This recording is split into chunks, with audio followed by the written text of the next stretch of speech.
menegakkan keadilan seseorang yang harusnya dilindungi. Majelis hakim yang terhormat, sungguh kami miris terdakwa disangka melakukan korupsi, sementara Rp1 pun penuntut umum tidak bisa membuktikan adanya aliran dana yang masuk ke terdakwa, baik secara langsung ataupun tidak langsung. Bahkan semua kinerja keuangan selama beliau menjabat sebagai Menteri Perdagangan pada tahun 2015-2016 telah diaudit oleh Badan Pemeriksa Keuangan dan tidak ditemukan sama sekali adanya penyelewengan pengelolaan keuangan, semuanya clean and clear.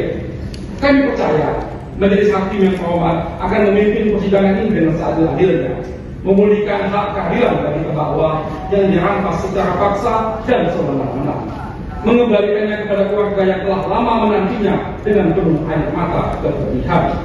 Majelis Hakim yang terhormat, dengan ini izinkan kami penasihat hukum Saudara Thomas Kekasih Lempo menyampaikan atas kesempatan eksepsi sebagai berikut. Izin lanjutkan ini. A. Pengadilan Tindak Pidana Korupsi pada Pengadilan Negeri Jakarta Pusat tidak berwenang untuk memeriksa dan mengadili perkara akuo